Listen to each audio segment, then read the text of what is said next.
आज हम लाजाप मोशन के कुछ ऐसे क्वेश्चन करने वाले हैं जिसके लैंग्वेज बहुत ही बड़े लिखे गए हैं, लेकिन उनका सोल्यूशन बहुत ही छोटा होता है। ठीक है, तो हम उनको बहुत ही कम समय में और बहुत ही ईजी तरीके से आज सॉल्व करने वाले हैं। ठीक है, तो हमारा जो पहला क्वेश्चन है वो है, calculate the maximum acceleration of the moving car so that body lying on the floor of the car remain stationery. कोई कार है, ठीक है, इस पर कोई ब्लॉक रखा गया जिसका मास m है। अब कह रहा है इस कार को कितना एक्सेलरेशन दे कि ये ब्लॉक पीछे ना फिसले। ठीक है, तो अगर ये ब्लॉक आगे की तरफ जाएगा तो इस पर एक स्यूडो फोर्स लगेगा जिसे हम m से रिप्रेजेंट करेंगे। पीछे ना फिसले इसलिए इस पर फ्रिक्शन का जो एक्सेलरेशन होगा वो बैकवर्ड लगेगा। ठीक है, इस डायरेक्शन में लगेगा, और ये दोनों फोर्स आपस में बैलेंस अगर कर जाएंगे तो हमारा जो एक्सेलरेशन मैक्सिमम एक्सेलरेशन मिल जाएगा। ठीक है, तो ये यम ए फ्रिक्शन फोर्स को बैलेंस करेगा। ठीक है, अब इस ब्लॉक का जो एम जी होगा वो डाउनवर्ड नीचे लगेगा। ठीक है, और ये नॉर्मल का डायरेक्शन हो जाएगा, यानी एन इक्वल टू हमारा कितना हो जाएगा, एम जी। ठीक है, अब फ्रिक्शन फोर्स जो होता है वो होता है म्यू इंटू एन। ठीक है, M into A equal to हो जाएगा हमारा म्यू इंटू एम जी। ठीक है, ये हो जाएगा, एम से एम कैंसिल हो जाएगा और ए जो हो जाएगा हमारा वो हो जाएगा म्यू इंटू जी। और अब हम ए का वैल्यू रख देंगे। म्यू की वैल्यू हमें दिया है 0.15 और जी की वैल्यू हम रख देंगे 10। तो हमारा ए इक्वल टू आ जाएगा 1.5 मीटर पर सेकेंड स्क्वायर। ठीक है, अब हमारा नेक्स्ट क्वेश्चन जो है वो है, a block of mass M is in contact with car C. ये ब्लॉक जो है ये इस कार से कुछ इस प्रकार से अटैच है। ठीक है, तो बोला है ये और इस कार को एक एक्सेलरेशन अल्फा दिया गया, तो बोला कितना इसको एक्सेलरेशन दे कि ये ब्लॉक नीचे ना गिरे। ठीक है, और इन ब्लॉक और कार के बीच में एक फ्रिक्शन दिया गया एफ एस, फ्रिक्शन म्यू दिया गया। ठीक है, तो अगर ये ब्लॉक ना गिरे इसके लिए इसको कितना एक्सेलरेशन दे, तो इस ब्लॉक पे एक फोर्स लगेगा जिसे स्यूडो फोर्स कहेंगे, यम ए। ठीक है, और नीचे और इसके नीचे की तरफ एम जी लगेगा, और फ्रिक्शन का जो डायरेक्शन नीचे ना फिसले इसलिए फ्रिक्शन ऊपर की तरफ लगेगा, एफ एस। ठीक है, और सरफेस के परपेंडिकुलर हमारा नॉर्मल लगेगा, ये एन। तो हमारा जो फ्री बॉडी डायग्राम होगा इस ब्लॉक का, ये नॉर्मल हो जाएगा हमारा, और ये हो जाएगा हमारा स्यूडो फोर्स यम ए। ठीक है, और फ्रिक्शन जो हो जाएगा हमारा ये इस डायरेक्शन में लगेगा और एम जी नीचे की तरफ लगेगा। ठीक है, यानी हमारा नॉर्मल की वैल्यू कितना आएगा, एन इज इक्वल टू हमारा हो जाएगा एम ए, और इस फोर्स अगर ये दोनों फोर्स आपस में बैलेंस कर लेते हैं एफ एस और एम जी, तो ये ब्लॉक नीचे नहीं जाएगा, यानी F S is equal to हो जाएगा हमारा एम जी। ठीक है, और एफ एस होता है म्यू इंटू एन, एन की वैल्यू हमारी कितनी है, एम ए, और mu into M A equal to M G. ठीक है, एम से एम कैंसिल हो जाएगा और ये नीचे ना गिरे इसलिए मैक्सिमम फ्रिक्शन इतना होना ही चाहिए, चाहे इतना या इससे ज़्यादा होना चाहिए। ठीक है, तो ये हो जाएगा हमारा, और म्यू दिया है, म्यू नहीं दिया, और अल्फ़ा दिया है, ए की वैल्यू हमें अल्फ़ा दिया है। ठीक है, इज इक्वल टू हो जाएगा जी, और हमसे अल्फ़ा और जी में रिलेशन पूछा है, तो हमारा अल्फ़ा इज इक्वल टू हो जाएगा जी बाई म्यू। ठीक है, ये हमारा रिलेशन हो जाएगा, तो हमारा जो आंसर आएगा वो आएगा हमारा 4th। ठीक है, नेक्स्ट इस क्वेश्चन में हमें बोला गया है कि बी को कितना मास दिया जाए कि जिससे ये ब्लॉक मूव ना करे, ए वाला ब्लॉक मूव ना करे।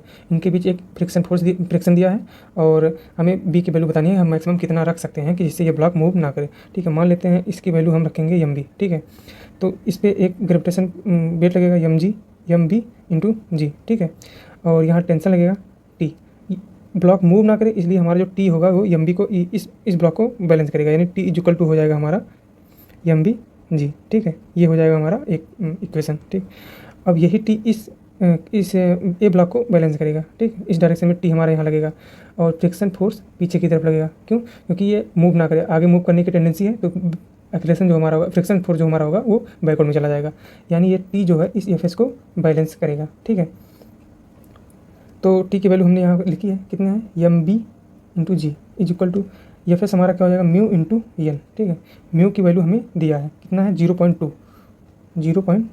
अब यहाँ जो इस ब्लॉक का नॉर्मल क्या होगा, ए ब्लॉक का, ये हो जाएगा हमारा एम ए इंटू जी। ठीक है, ये हो जाएगा हमारा 0.2 इंटू एम ए की वैल्यू हमें दिया है 2 kg into G is equal to M B into G. G से जी कैंसिल आउट हो जाएगा, यानी एम बी की वैल्यू हमारी कितनी आ जाएगी, 0.4 kg। तो हमें मैक्सिमम इतना रखना पड़ेगा, रख सकते हैं जिससे ये ब्लॉक, ये वाला ब्लॉक मूव ना करे। ठीक है, नेक्स्ट क्वेश्चन हमारा है, a gramophone recorder is revolving with an angular is velocity omega, a coin is place at distance R from the centre of the recorder, the static friction between the coin and gramophone recorder is mu दिया है। कोई एक ऐसे gramophone recorder आपने देखा होगा ऐसे। ठीक है, यहाँ पे कोई कॉइन रखा है, यहाँ से जो इसका सेंटर है इस रिकॉर्डर का वो आर है, इसका इन दोनों के बीच एक म्यू दिया है, हमें म्यू दिया है और बोला कि यहाँ ओमेगा की वैल्यू कितनी होनी चाहिए जिससे ये ब्लॉक मूव, ये जो कॉइन है हमारा ये मूव ना करे, ठीक है। तो हमारा एक सेंट्रीफ्यूगल फोर्स लगेगा क्योंकि ये रोटेट कर रहा है इस डायरेक्शन में ओमेगा से, ठीक है। तो ये हो जाएगा हमारा यम आर ओमेगा स्क्वायर। अब इसको मूव ना करे इसलिए फ्रिक्शन का डायरेक्शन हमारा इस तरफ हो जाएगा एफ एस, ठीक है। तो अगर ये दोनों बैलेंस कर जाएंगे तो मूव नहीं करेगा, ठीक है। तो ये जो आएगा हमारा मैक्सिमम फ्रिक्शन हम कितना रख सकते हैं, इतना या फिर इससे ज़्यादा रहना चाहिए ताकि मूव ना करे, जो इसको बैलेंस करेगा यम आर ओमेगा स्क्वायर को। और एफ एस की वैल्यू होती है mu into N is equal to greater N equal to M R omega square. Mu और एन की वैल्यू हमारी जो होगा ये कॉइन को डाउनवर्ड लगेगा यम जी, ठीक है। अब हम यहाँ सब कुछ वैल्यू रख देंगे, mu into M G greater N equal to M R omega square, ठीक है। यम से यम कैंसिल हो जाएगा, हमें आर और म्यू जी में रिलेशन बताना है। तो जो हमारा mu g greater N equal to omega square आ जाएगा इक्वल टू आर, ठीक है। तो हमारा कौन सा ऑप्शन से होगा, फोर्थ ऑप्शन। नेक्स्ट क्वेश्चन है, a heavy chain lie on a horizontal table top. If the coefficient of friction between the chain and the table is 0.25, the maximum fraction of length of the chain that can be hang over the edge of the table. बोला है कि एक chain है उसको उसका कितना percent length hang करा जाए कि ये जो चेन है वो मूव ना करे, ठीक है। तो मान लेते हैं कोई चेन है जिसका मास यम है और उसका लेंथ यल है और मानते हैं हम टेबल से उसका यक्स लेंथ हैंग कराते हैं, ठीक है। तो बचा हुआ लेंथ ऊपर रहेगा यानी यल माइनस एक्स ये टेबल पे रहेगा। टेबल और चेन के बीच में हमें जो फ्रिक्शन दिया है वो 0.25 दिया है, म्यू मतलब म्यू की वैल्यू जो दिया है 0.25। तो फिसलने की टेंडेंसी क्या है, फॉरवर्ड की तरफ है, तो यानी फ्रिक्शन का डायरेक्शन हमारा किस तरफ होगा, इस डायरेक्शन में एफ एस, ठीक है।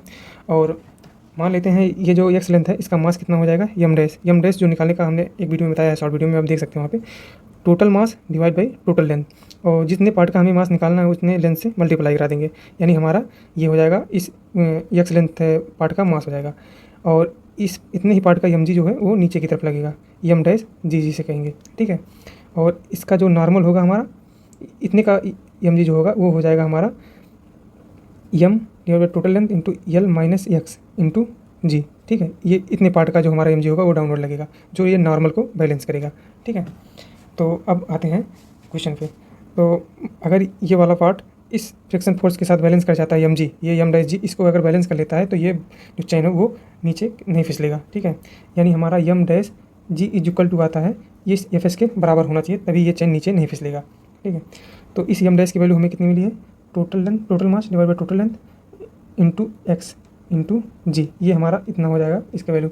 और इसकी वैल्यू कितनी हो जाएगी म्यू इंटू यन, यन की वैल्यू हमारी कितनी हो जाएगी, ये वाली वैल्यू हमारी यन को बैलेंस कर रही है, ठीक है। यहाँ वैल्यू रख देंगे, ये हो जाएगा mu into total mass total length into L minus x into g, ठीक है। टोटल मास टोटल लेंथ से ये कैंसिल आउट हो जाएगा, सॉरी यहाँ लिखना चाहिए था एक्स इंटू जी बचेगा, ठीक है। यानी हमारा x g equal to mu L minus x into g से जी भी कैंसिल आउट हो जाएगा, यानी एक्स इज इक्वल टू हो जाएगा हमारा म्यू इंटू यल इंटू म्यू इंटू एक्स, ठीक है। इसको इस तरफ ले जाएंगे, इस डायरेक्शन में ले जाएंगे तो ये हो जाएगा हमारा X plus mu into X is equal to mu into L. यहाँ से एक्स कॉमन ले लेंगे, ये हो जाएगा 1 plus mu is equal to mu into L divide by, इसको यहाँ नीचे ले आएंगे तो ये हो जाएगा 1 प्लस एक्स, यानी हमारा जो आएगा एक्स इज इक्वल टू कितना आएगा mu into L divide by 1 plus x, ठीक है। म्यू ये सॉरी म्यू है, ठीक, यहाँ से म्यू कॉमन लिया था। अब म्यू की वैल्यू रख देंगे, हमें म्यू की वैल्यू दिया है 0.25 into L divide by 1 plus 0.25, ये आ जाएगा हमारा 0.25 into L divide by 1.25, point से पॉइंट कैंसिल हो जाएगा, ये हो जाएगा हमारा 1 बाई यल इज 5, यानी यक्स की जो वैल्यू है यल बाई 5 यानी 1/5 यानी 20% हम इसका वेट जो है लेंथ हैंग आउट कर सकते हैं जिससे ये पूरी चेन मूव नहीं करेगा, ठीक है। तो हमारा जो ऑप्शन आ जाएगा वो पहला आ जाएगा। नेक्स्ट क्वेश्चन हमारा, consider a car moving along a straight horizontal road with speed 72 kilometre per hour. If the coefficient of the friction between the tyre and the road is 0.25, the shortest distance in which the car can be stopped. मतलब कोई car है, ठीक है, ये कोई car है जो 72 kilometre per hour से जा रही है, यानी पहले हम इसको चेंज कर लेते हैं क्योंकि हमें सभी आंसर मीटर में दिया है। 72 किलोमीटर प्रति घंटा को चेंज करने मीटर पर सेकंड में चेंज कर लेके हम 5/18 से मल्टीप्लाई करा देते हैं, तो ये हो जाएगा हमारा 4 आ जाएगा हमारा 20 मीटर पर सेकंड से ये कार चल रही है, ठीक है, 20 मीटर पर सेकंड से। तो ये कह रहा कि कितनी देर में कितना डिस्टेंस चलने पे ये रुक जाती है, यानी इस पर फ्रिक्शन फोर्स दिया है, तो फ्रिक्स आगे जा रही है, यानी फ्रिक्शन का डायरेक्शन हमारा बैकवर्ड होगा, ठीक है, एफ हो जाएगा। तो हम अगर इस कार का एक्सलेशन निकाल लेते हैं तो हमें स्टॉपिंग डिस्टेंस का फार्मूला लगा के हम निकाल सकते हैं, ठीक है। तो इस डायरेक्शन में सिर्फ हमें एक ही फोर्स लग रहा है जो एफ है, तो यानी एफ जो होगा हमारा वो हो जाएगा म्यू इंटू एन, और इस कार का जो वेट होगा वो डाउनवर्ड लगेगा mg, ठीक है, और यही हमारा नॉर्मल होगा, ठीक। तो यानी हमें फ्रिक्शन म्यू कितना दिया है 0.5 इंटू नॉर्मल कितना है हमारा mg, ठीक है, और ये हो जाएगा हमारा फ्रिक्शन फोर्स। और एक्सेलेरेशन निकालने के लिए हमारा होता है net force divide by total mass, ठीक है। तो एक्सेलेरेशन हो जाएगा हमारा 0.5 इंटू एम इंटू जी, ये हमारा इस डायरेक्शन में हमारा यही एक सिंगल फोर्स लग रहा है, ठीक है। तो डिवाइड बाई टोटल मास ये हो जाएगा हमारा, एम से एम कैंसिल हो जाएगा, यानी एक्सेलेरेशन इज इक्वल टू आ जाएगा, सॉरी इसको हम म्यू ही रखते हैं अभी। तो एक्सेलेरेशन हो जाएगा हमारा म्यू इंटू जी, ठीक है। तो स्टॉपिंग डिस्टेंस का फार्मूला होता है S is equal to v square divide by 2 mu into g, ठीक है। सो यहाँ से हम ये फार्मूला कैसे बनाए ये भी पहले बता देते हैं। तो हमें यहाँ एक्सेलरेशन पता है और स्पीड पता है, तो हम इक्वेशन ऑफ मोशन का थर्ड इक्वेशन लगाएंगे जो होता है V square is equal to U square plus 2as, ठीक है। इनिशियली फाइनली इसकी वेलोसिटी कितनी हो जाएगी 0, ये मूव कर रहा है इस डायरेक्शन में, और फ्रिक्शन एक्सेलरेशन जो हमारा वो बैकवर्ड है, तो यानी यहाँ हम जो एक्सेलरेशन आएगा वो हमारा निगेटिव आएगा, ठीक है।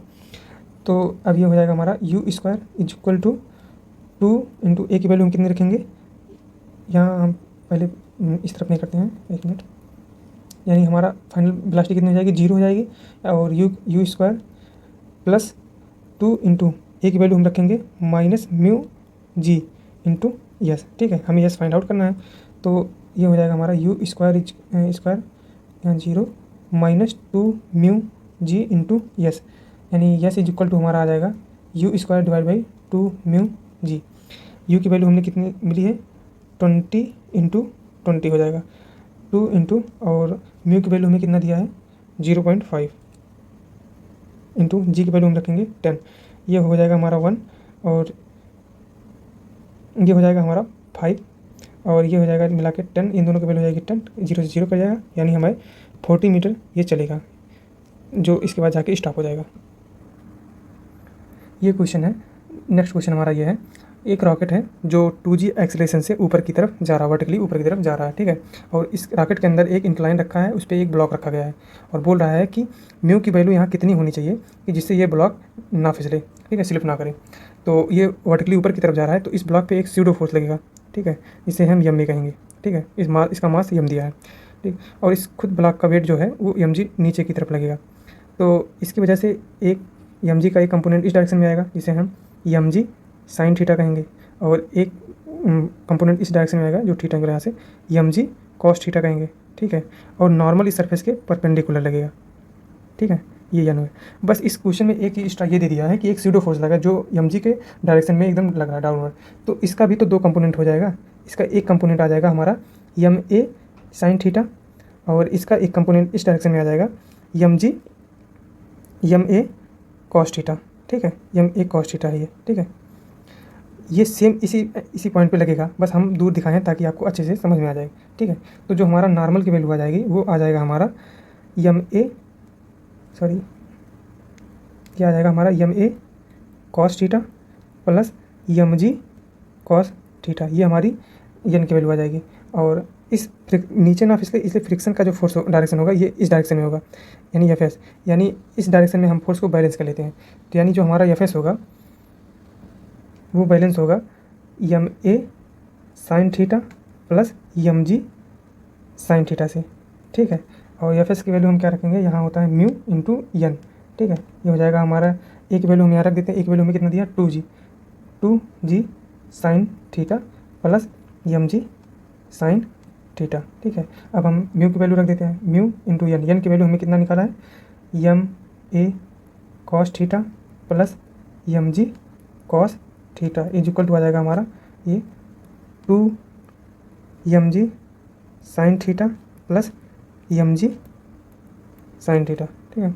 अब यहाँ हम रख देंगे ये सारी म्यू कॉमन, क्योंकि एन की वैल्यू रखा ना यहाँ ऐसे रहेगा, ये बाहर रहेगा, तो ये हो जाएगा म्यू, यहाँ भी ए की वैल्यू रख देंगे तो ये हो जाएगा हमारा 2mg cos theta plus mg cos theta is equal to, ये दोनों जुड़ जाएंगे तो हो जाएगा 3mg sin थीटा। ठीक है, इधर भी ये दोनों जुड़ जाएंगे, ये हो जाएगा mu into 3mg cos theta. ठीक है, ये आ जाएगा हमारा 3mg sin थीटा। 3mg से 3mg कैंसिल हो जाएगा, म्यू इज इक्वल टू हो जाएगा हमारा tan थीटा। ठीक है, ये cos थीटा नीचे चला आएगा इसके, तो हो जाएगा हमारा tan थीटा। यानी म्यू की वैल्यू हमें कितना रखना पड़ेगा, म्यू tan थीटा के इक्वल रखना पड़ेगा। ठीक है, ये क्वेश्चन है हमारा, इसमें बोल रहा है कि एफ को कितना मैक्सिमम रखें कि जिससे ये ब्लॉक डाउनवर्ड ना हो, नीचे की तरफ ना जाए। ठीक है, और इसका फ्रिक्शन भी दिया है हमें 0.5 और ब्लॉक का मास दिया है 2 kg और इस डायरेक्शन में एक 50 न्यूटन का फोर्स लगाया है। तो इस सरफेस के परपेंडिकुलर हमारा नॉर्मल होगा इस डायरेक्शन में एन, यानी एन की वैल्यू हमारी कितनी आ जाएगी, एन इज इक्वल टू ये नॉर्मल इस 50 के साथ बैलेंस होगा, आ जाएगा हमारा 50 न्यूटन। ठीक है, और नीचे ना फिसले, ऊपर की तरफ ना चला जाए, इसलिए फ्रिक्शन का जो डायरेक्शन होगा वो एफ एस डाउनवर्ड लगेगा, यानी जो हमारा ये कैपिटल एफ फोर्स है वो इस फ्रिक्शन फोर्स के साथ बैलेंस करेगा। ठीक है, और यही हमें फाइंड आउट करना है। तो एफ एस की वैल्यू कितनी हो जाएगी हमारी, म्यू इंटू एन, सॉरी, और म्यू की वैल्यू हमें कितना दिया है 0.5 और एन की वैल्यू हमें कितनी मिली है इंटू 50। ठीक है, ये हो जाएगा हमारा, सॉरी यहाँ एक फोर्स भूल गए हम, क्योंकि यहाँ इसका वेट भी तो डाउनवर्ड लगेगा mg। ठीक है, जो इस फोर्स को बैलेंस करेगा, इस कैपिटल एफ फोर्स को बैलेंस करेगा, यानी यहाँ एफ एस प्लस mg भी आएगा। ठीक है, तो यहाँ वैल्यू हमने रख दिया था m इंटू जी और प्लस 2, मास कितना दिया 2 kg इंटू जी की वैल्यू हम 10 रखते हैं। ठीक है, ये आ जाएगा हमारा 25 इंच का, ये हो जाएगा हमारा 20, दोनों मिला के हो जाएंगे 45, यानी ये मैक्सिमम हम कितना रख सकते हैं 45, जिससे ब्लॉक ऊपर की तरफ मूव ना करे। नेक्स्ट क्वेश्चन हमारा, इसमें एक पेंडुलम है जो वर्टिकल से थीटा एंगल बना के एक हॉरिजॉन्टल सर्कुलर मोशन में मूव कर रहा है। ठीक है, तो पहले हम और हमसे पूछा है कि इसकी वेलोसिटी कितनी होनी चाहिए। ठीक है, और बाकी हमें सब कुछ दिया है, मास दिया है और रेडियस इसका दिया है। ठीक है, ये रेडियस है और इसका मास नहीं दिया है, तो हो सकता है वो कैंसिल हो जाए। ठीक है, तो इस स्ट्रिंग में एक टेंशन लगेगा टी और इसका 2 कंपोनेंट होगा जो यहाँ से थीटा एंगल बनाएगा, तो इसका हो जाएगा टी कॉस थीटा और एक कंपोनेंट इस डायरेक्शन में होगा जो होगा टी साइन थीटा। ठीक है, और ये हॉरिजॉन्टल सर्कुलर मोशन मूव कर रहा है, तो इसका सेंट्रीफ्यूगल फोर्स होगा जो होगा हमारा mv²/r, यानी ये टी साइन थीटा और ये और इसका एक वेट लगेगा mg इस ब्लॉक का। ठीक है, तो यहाँ हमें 2 इक्वेशन मिल जाएगा, यानी ये टी कॉस थीटा इस mg को बैलेंस करेगा और ये टी साइन थीटा इस mv²/r को बैलेंस करेगा। तो यानी हमारा टी साइन थीटा किसको बैलेंस कर रहा है, हमारा mv² is equal to r को, mv²/r को, ये हमारा पहला इक्वेशन हो जाएगा। और टी कॉस थीटा किसको बैलेंस कर रहा है, टी कॉस थीटा बैलेंस कर रहा है mg को। ठीक है, ये हमारा सेकंड इक्वेशन हो जाएगा। अब हम first equation divide by second equation कर देंगे, तो हमारा हो जाएगा T sine theta divide by T cos theta is equal to mv²/r divide by mg। ठीक है, टी से टी कैंसिल आउट हो जाएगा, sine theta divide by cos theta is equal to हो जाएगा tan थीटा और यहाँ हो जाएगा mv²r इंटू mg। ठीक है, tan थीटा की वैल्यू हमें दिया है 45 डिग्री है। ठीक है, तो tan 45 की वैल्यू होती है 1 इज इक्वल टू m से m कैंसिल हो जाएगा, यानी v² divide by R G, यानी v इसको इधर ले जाएंगे तो v² इज इक्वल टू हो जाएगा आर जी और v इज इक्वल टू हो जाएगा √r जी। r की वैल्यू हमें दिया है 0.4 और g की वैल्यू हो जाएगी 10, ये आ जाएगा √4, यानी v इज इक्वल टू हमारा कितना आ जाएगा 2 मीटर पर सेकेंड। ये हमारा लास्ट क्वेश्चन है, एक स्टोन है जिसका वेट है 900 ग्राम, उसको एक वर्टिकल सर्कुलर मोशन में रोटेट कराया जाता है। ठीक है, और हमसे बोला है कि लोवेस्ट पॉइंट पे इसका जो टेंशन होगा वो क्या होगा, टेंशन इस डायरेक्शन में होगा और इसको 2 फोर्स बैलेंस करेंगे, एक mg, ठीक है, और एक फोर्स और बैलेंस करेगा सेम इसी के डायरेक्शन में लगेगा, वो हो जाएगा हमारा mv²/r। ठीक है, यानी हमारा जो टी को बैलेंस करने वाले कौन कौन से हैं, टी इज इक्वल टू हो जाएगा हमारा mg प्लस mv²/r। ठीक है, यहाँ हमें सब कुछ इस वर्टिकल सर्कुलर मोशन का रेडियस दिया हमें 1 मीटर और यहाँ हमें वेलोसिटी ना देके फ्रीक्वेंसी की वैल्यू दिया है, तो यानी पहले हम और इसको RPM दिया है, तो पहले हम इसको SI यूनिट में कन्वर्ट कर लेते हैं। RPM मतलब होता है रेवोल्यूशन पर मिनट, तो पहले इसको हम सेकंड में कर लेते हैं, तो 10 यानी फ्रीक्वेंसी इज इक्वल टू हमें दिया है 10 डिवाइड बाई 60 हो जाएगा। ठीक है, यानी फ्रीक्वेंसी की वैल्यू हमें कितनी दिया 1/6, तो हम यहाँ से ओमेगा की वैल्यू निकाल लेते पहले, ओमेगा इज इक्वल टू होता है हमारा 2πf, 2πf की वैल्यू हमें कितनी मिली 1/6, ये हो जाएगा 3, यानी ओमेगा इज इक्वल टू कितना दिया है 1π/3। ठीक है, तो और एक चीज़ हमें और यहाँ जान लेना चाहिए पहले, आपने पढ़ा होगा वर्टिकल सर्कुलर मोशन में v इज इक्वल टू होता है आर ओमेगा, यानी ओमेगा को हम क्या लिख सकते, v को हम क्या लिख सकते हैं, आर ओमेगा, ठीक है।